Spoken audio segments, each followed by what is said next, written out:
please put in the Q&A that your hand is raised and include your name as it appears on your Zoom screen so that we can unmute your mic. So some of you may have your names different than it is, but we just need to know who to call upon. So once we recognize you, we want you to pose a succinct question or comment. People will be given a max of 2 minutes to make a comment, and we prefer that if you're posing a question that you just pose the question, and then we will mute your mic thereafter. And so to submit written questions anonymously, some of you may feel comfortable submitting your questions with your name, but if you would like to submit your written questions anonymously, then you go to the Q&A tab that you see at the bottom of your screen. You can type in your question and then click on the send anonymously button and then hit send. So that's the protocol for engaging today. And so now I will turn it back over to Neil Foote. Thank you, Shani. It's my pleasure to introduce the president of our university, Neil Smothers.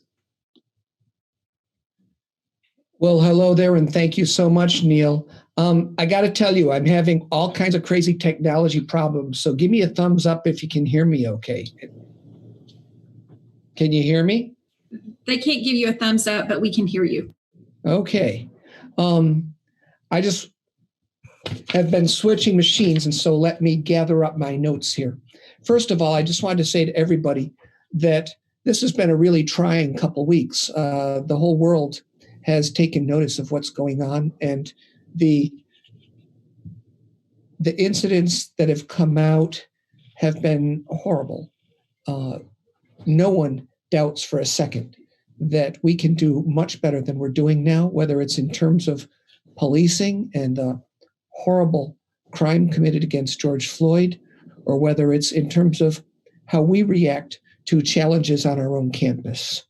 And so today, I've been asked to listen to the frustration, the anger, the hurt, the rage, and I've also been asked to begin to address some of the things that we're going to do. You know, some of you feel that not much has happened, and the truth is quite a bit has happened. And we're going to hopefully be able to go over a little of that today.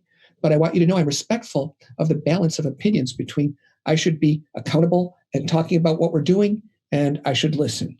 And so we're going to do a little bit of both today as we proceed. You know, I think there's people who feel like nothing's changing and the calls for change are being ignored. Our campus, however, is changing. And we need to acknowledge that as a minority-serving institution, we need to continuously be working harder and better to improve the situation for our students and for our faculty and staff members. So what would really be helpful today is if you give us specific ways that you believe we can do better, or specific incidents that we do to stand up and represent them and to make sure that these are addressed at the highest levels within our university. We're also going to be gathering everything that you've said and putting it together so that we can then respond to it in a more cogent fashion. We will be putting the responses up on our Institutional Diversity and Inclusion website later this month. This conversation won't stop today. This conversation is part of an ongoing conversation in it to advance our inclusive campus. What I think is really important is sometimes it feels like people want us to walk different paths.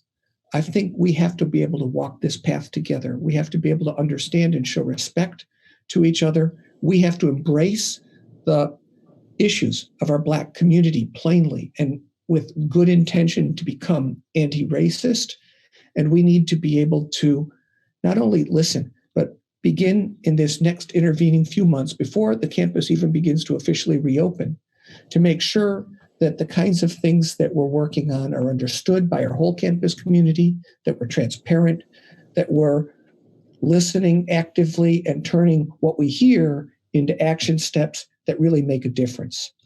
Today, we've invited a number of people to talk and express themselves. We've got Chandra Carey, representing the Black Faculty Network, and Landon Ellison, representing the Black Professional Network, to share their perspectives and their experiences and the experiences and feelings of their organizations. So at this point, we are going to be asking people to contribute. And Neil Foote will help run the contributions that we're going to be doing today and recognizing speakers. I will say we changed the format up significantly today. I found receiving anonymous comments wasn't as effective as it could be. What we really hope to see is that we can have a great dialogue face to face. We can listen to what you have to say, and you can take the time that you need to express your opinions to us. So thank you very much. I appreciate everyone who's here, and I'm going to turn it back over to Neil now. Thank you, Neil. I want to open up the next phase of our programming today and introduce Chandra Carey, who is the chair of our Black Faculty Network. Dr. Carey.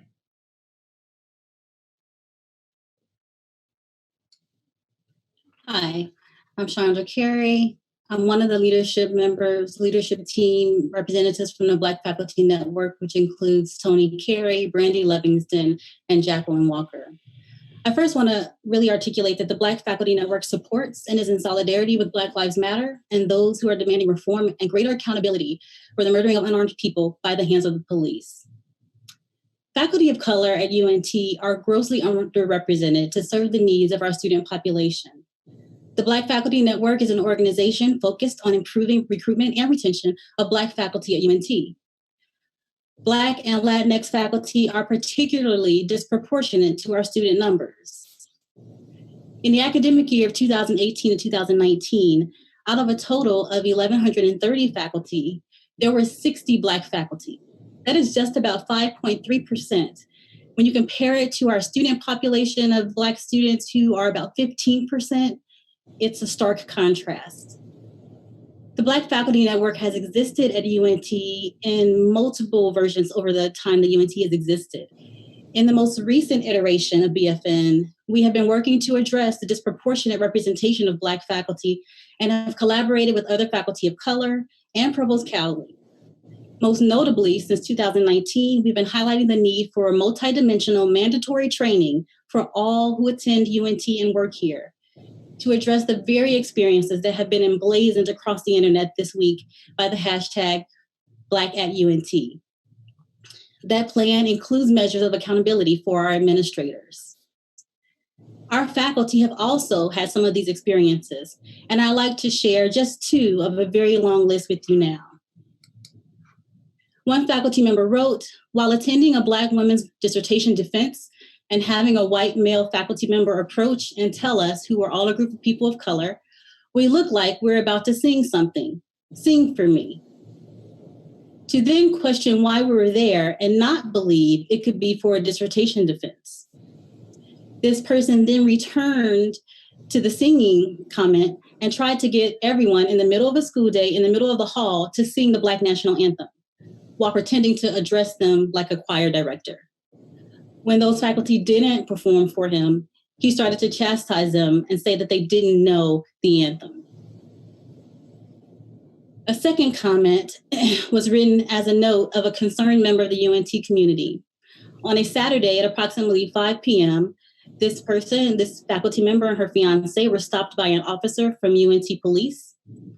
From the moment that the gentleman approached their car, they assumed that the incident was not going to go well. He began the conversation with many questions regarding why they were on campus, where they were going, and if they came to UNT often. The faculty member writes that they felt that this line of questioning was odd, as there wasn't a greeting that started, or hello, how are you, or here's why you were stopped.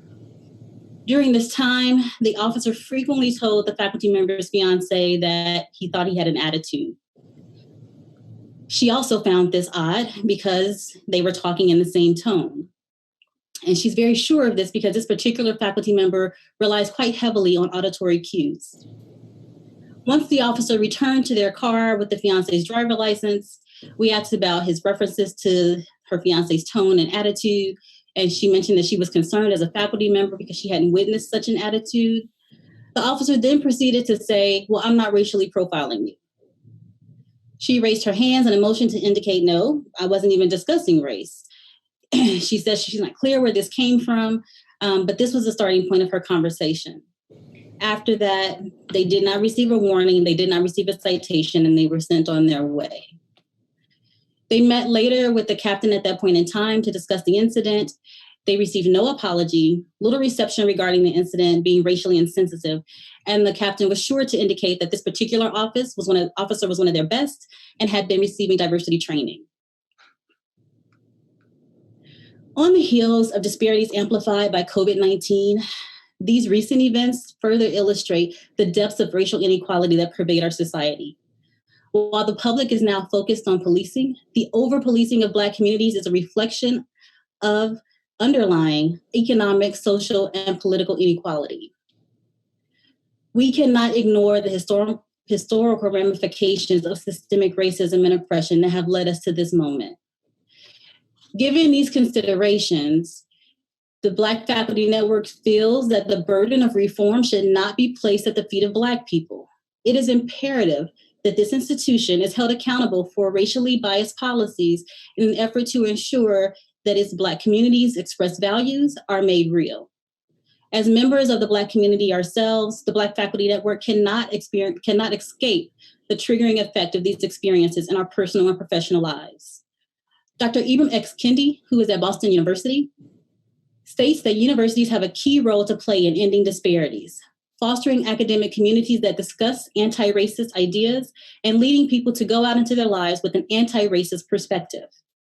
He also believes that these institutions should support research that's about trying to figure out what's wrong with our policies as opposed to trying to figure out what's wrong with people.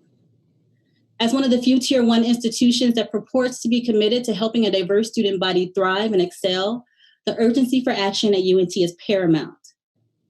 To move forward in a substantive way and to answer the call put by President Matrisk to ask what are our next steps, and to find things that respect and honor the experiences of the Black community at UNT, we suggest the following.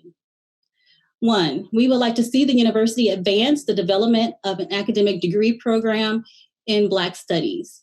This was put forth very solidly by our student groups and our student leaders this past fall. We like to see the implementation of a mandatory, comprehensive, multi-level, and dynamic portfolio of diversity trainings with an anti-racist philosophy that is provided for all students, faculty, staff, and administrators at UNT. We like to see amendments to the university budget that would divert and reallocate funds for policing and public safety toward the hiring of culturally responsive and ethnically representative counselors to adequately service the mental health needs of our Black and Brown students at UNT. UNT counseling and testing is under-resourced and significantly underrepresentative of the student population at UNT. We like to see provision of enhanced funding allowed for staff positions in the Division of Institutional Equity and Diversity so that it has adequate means to develop and provide the training to 40,000 students and 3,600 faculty and staff. The Black Faculty Network understands that the fight against systemic racism requires systemic action. This is not a time for us to be satisfied with low-hanging fruit wins. Our Black students, faculty, staff, and administrators are relying on our institution to live up to the values that it claims. Thank you.